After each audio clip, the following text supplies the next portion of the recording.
Welcome to the Bare Metal Cyber Security Plus podcast. This series helps you prepare for the CompTIA Security Plus exam with focused explanations and practical context.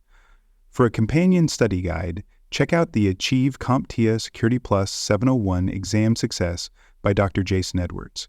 It is the most concise and complete Security Plus guide on the market, built for busy professionals who want to pass the exam fast and on their first try.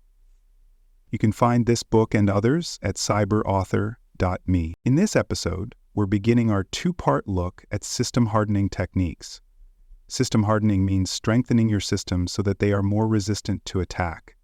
It's about reducing the number of ways an attacker can gain a foothold by removing unnecessary services, applying updates, enforcing security configurations, and deploying essential defenses. In Part 1, we'll focus on two core hardening practices, encryption and endpoint protection. Let's start with encryption.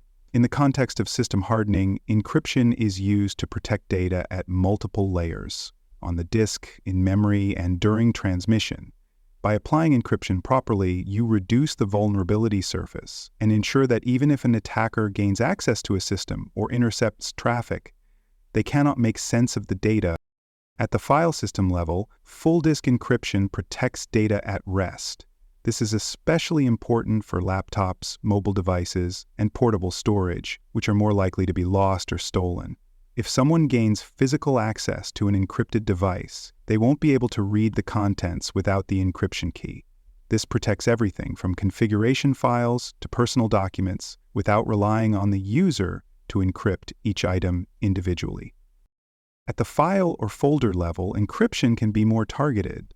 Sensitive documents, databases, and backup files can be encrypted separately, giving organizations greater control and flexibility. This is especially useful in shared environments or when multiple users have access to the same machine. Encryption should also be used for network traffic. Data in transit, whether it's email, file transfers, or web activity, must be protected from interception. Secure protocols like HTTPS, SFTP, and VPN tunnels use encryption to protect the confidentiality and integrity of data as it travels between endpoints. This ensures that attackers monitoring the network cannot read or alter communications.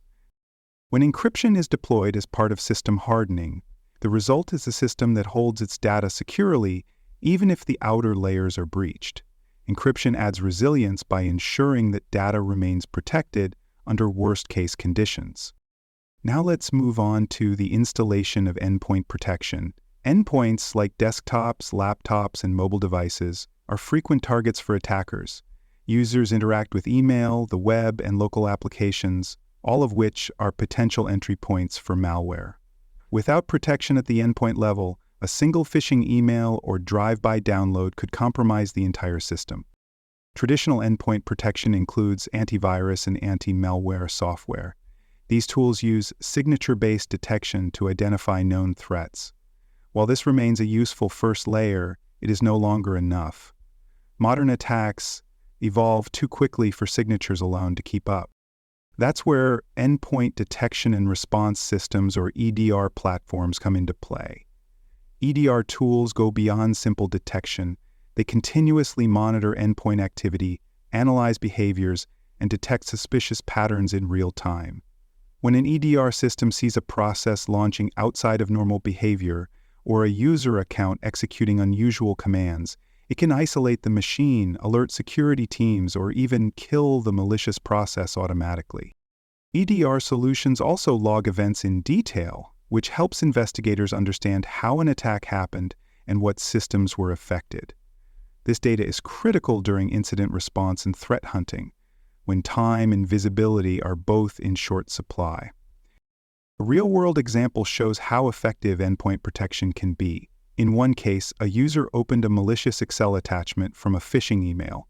Traditional antivirus missed the threat, but the EDR platform noticed that Excel attempted to spawn a command prompt and download a script from an unfamiliar domain.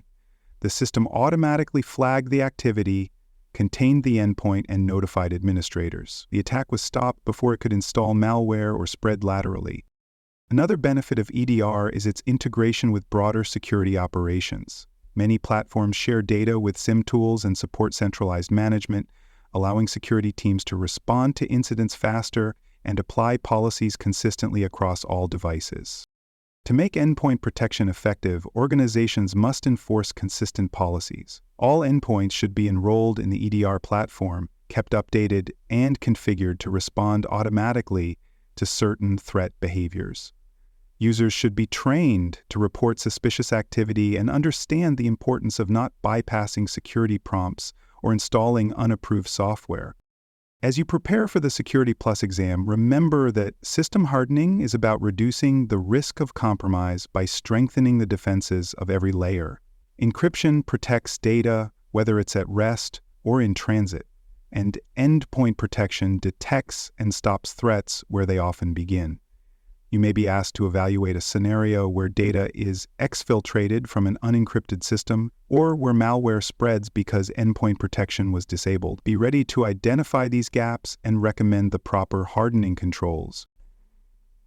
Thanks for joining us for this episode of the Bare Metal Cybersecurity Plus podcast. For more episodes, tools, and study support, visit us at baremetalcyber.com. And before you take the test, make sure to check out the practice questions in the book Achieve CompTIA Security Plus SY0-701 Exam Success by Dr. Jason Edwards. They cover every domain and are a powerful way to lock in your knowledge.